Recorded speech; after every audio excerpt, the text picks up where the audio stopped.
Bienvenue au Club 700. Nous avons décidé de vous faire plaisir en introduisant une bonne rubrique que vous aimez, le mariage, avec un spécialiste, auteur, écrivain, Charlemagne Sobia. Alors aujourd'hui, il va nous dire comment gagner le cœur de son mari ou de son épouse. Tout un programme. Alors j'ai tendance à dire aux dames, à vos carnets pour prendre note. Bonjour Charlemagne. Bonjour Massy. Alors, tu t'amuses bien avec tous ces thèmes-là, c'est ce que je vois. Oui, c'est un plaisir, c'est une passion. C'est un plaisir et c'est une passion. Alors, quel est le secret? On commence par la dame, pour gagner le cœur de son mari. Pour gagner le cœur de son mari, c'est très complexe. C'est tout un programme, je crois. On a l'habitude de dire que l'homme se résume à deux choses. Si tu sais bien le nourrir au lit et si tu sais bien le nourrir au salon, que c'est fini. Mais en réalité, c'est beaucoup plus compliqué que ça. Oh, j'imagine. C'est beaucoup plus compliqué que ça. L'homme petit âge, par nature, a du mal à s'ouvrir, a du mal à partager ses faiblesses avec sa femme. Il préfère partager ses faiblesses avec celle qui est au dehors, malheureusement. Avec ses amis. Avec ses amis. Et donc, pour arriver à être une bonne épouse, être l'amie de son mari, et le rendre heureux, etc., c'est établir toute une stratégie, élaborer toute une stratégie et voir comment la mener à se confier à vous. Alors, c'est quoi la première stratégie? L'une des stratégies, et nous parlons de la stratégie de Dalila et de Samson. Samson ne voulait pas dire son secret à Dalila. Oui. Mais Dalila a étudié Samson et a essayé de connaître ce qu'il aime, ses points faibles. Et petit à petit, avec beaucoup de persévérance, parce que Samson n'a pas d'un trait livré le secret. Oui. Mais avec beaucoup de persévérance, chaque fois, elle essaie de revoir ses stratégies, de raffiner ses stratégies. Et petit à petit, elle a amené Samson à lui dire son secret, qui est que le rasoir ne passera pas sur sa tête. Malheureusement, dans la stratégie de Dalila, quand elle a eu le secret, elle a vendu. C'était pour lui faire du mal. La bonne épouse ici, ou bien celle qui veut influencer son mari, pour l'aider, une fois elle a appris le secret qui est que, si je reviens là, Samson, le rasoir ne passera pas sur sa tête, elle fera tout pour aider son mari pour que le rasoir ne passe pas sur sa tête. C'est ce qui devait être fait dans ce cas-là. Mais il faut connaître le secret. Sinon, même toi, en t'amusant, tu peux prendre le rasoir et passer sur sa tête. Donc, elle doit élaborer toute une stratégie. Et l'écoute est extrêmement importante dans les deux cas, hein, que ce soit pour l'homme comme pour la femme. Il faut vraiment apprendre à écouter, apprendre à être au service, apprendre à être une femme douce. C'est un certain nombre de qualités. Et lorsque vous développez ces qualités, ça finit par marquer votre mari. Et ne pas aller tout de suite sur les sujets compliqués. Aller sur les sujets très simples, lui tirer la langue, comme on dit, sur les sujets simples. Et petit à petit, quand il finira par avoir confiance en vous, il pourra partager avec vous les sujets les plus délicats. Il y a aussi autre chose. Avant que l'homme ne s'ouvre à sa femme pour toute une situation, il se demande, si je partage telle situation avec ma femme, quelle sera sa réaction? Si la réponse est « elle va s'affoler », elle va, je me suis rouler par terre, il aura du mal à vous dire. Mais si, en se posant la question, sa réponse est telle que je connais ma femme, elle saura garder son calme, oui, il lui sera plus facile. C'est un peu comme cette femme, son enfant est décédé, son mari lui dit « mais pourquoi tu vas voir l'homme de Dieu ?» C'est son enfant qui est décédé. Dans la Bible. Dans la Bible. Elle a dit « tout va bien ». Elle a su garder son calme devant cette situation. Elle qui difficilement a eu un enfant, l'enfant meurt et elle a gardé tout son calme. Elle a dit tout va bien. À son mari. À son mari. Là, on verra tout à l'heure.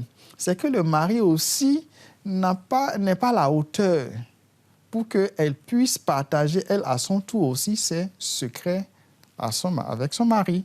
Donc, pour être un bon mari, si on continue, le bon mari doit avoir un comportement de telle sorte que sa femme puisse se sentir à l'aise avec lui. Et lui faire confiance. Lui faire confiance et pouvoir partager aussi ses peines avec. Donc, dans les deux cas, il faut la confiance. Oui. J'ai une question, parce que souvent on dit que si on peut vraiment s'approcher de sa belle-mère, on pourra aussi bien connaître l'homme qu'on a épousé. Est-ce que ça peut... toujours évident. C'est pas toujours évident, mais je veux dire, c'est aussi une des solutions. Si la femme est assez intelligente pour être proche de sa belle-mère, elle pourra savoir qui était, depuis jeune, l'homme qu'elle a épousé à travers la mère, si jamais le courant passe. Oui, des fois, une rivalité entre la mère... Ça, c'est ce qui est en général. Mais je veux dire, maintenant, quelquefois, oui, si on arrive... Dans tous les cas, la femme doit chercher à être l'amie aussi de sa belle-mère. Oui. Un peu comme Ruth et Naomi. Oui.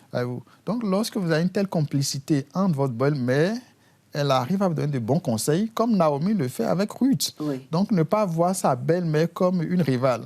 Et si on sait la prendre comme Naomi et Ruth, Naomi a su donner de très bons conseils à Ruth.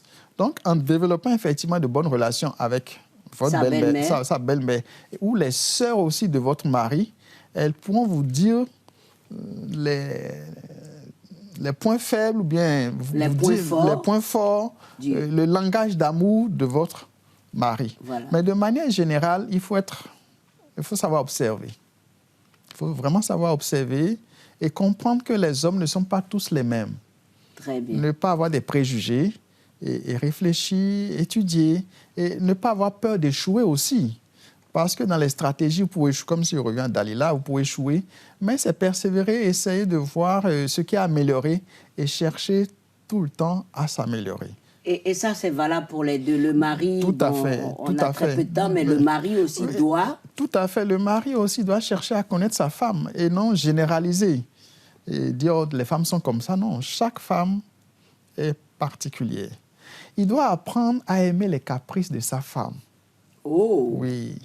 Toute femme a ses caprices. Et si vous voulez la rendre heureuse, vous devez vous réjouir du fait qu'elle fait des caprices sans exagérer. Bien sûr. Mais c'est bien une femme qui ne fait pas de caprices, il y a problème. Et elle doit vous faire des caprices. Des fois, elle peut dire, bon, j'aimerais manger le pain de telle boulangerie. Et c'est avec joie que vous devez courir pour aller chercher. Malgré le fait qu'il y a juste à côté une boulangerie, bon, elle veut ceci. Et c'est ça la femme. Et quelquefois, elle voit son mari comme son père avec qui elle veut faire des fois des caprices. Et il ne faut pas la rudoyer. Ah, toi, ceci, cela, non. Mais si vous l'acceptez avec ses caprices, elle se sent à l'aise et elle s'ouvre à vous. Et ça facilite la complicité dans la relation. Donc, c'est tout à fait normal qu'elle ait des caprices. Surtout quand elle est enceinte, là, oui. Elle a des envies. Elle a des envies. Il faut comprendre. Il ne faut pas être trop rigide.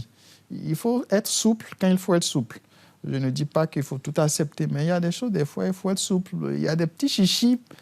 Bon, et c'est ça qui fait qu'elle est femme. Et c'est une bonne chose. La femme est spéciale. Elle est spéciale, mais si elle ne fait pas ça avec vous, avec qui elle va faire? C'est avec vous qu'elle doit pouvoir se mettre à l'aise et dire ce qu'elle pense. C'est des petites choses. Des fois, elle peut se préoccuper de son ventre, ça prend un peu de poids. Il ne faut pas... Non, il faut la comprendre. Dire non. Quelle que soit la rondeur, etc., je t'aime et je t'aimerai toujours. Et quand tu lui dis ça, ça la rassure. Elle n'a pas peur de vieillir.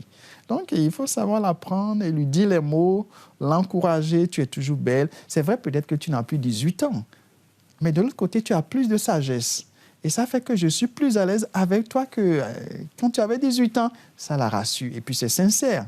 Ça fait du bien. En conclusion? En conclusion, nous devons chercher à rendre notre mari ou notre épouse heureuse. Et ça passe par l'écoute, ça passe par l'observation, ça passe aussi par la prière. C'est dans la prière que Dieu vous ouvre les yeux sur qui est votre femme, qui est votre mari. Et Dieu vous montre comment le prendre, comment la prendre pour que la relation soit une relation harmonieuse. Parce que Dieu veut qu'on ait une vie conjugale harmonieuse pour sa gloire. Toujours. Toujours. Et être un bon exemple. Être un bon exemple. Ah, encore merci. Bien, les amis, ne nous quittez pas tout de suite.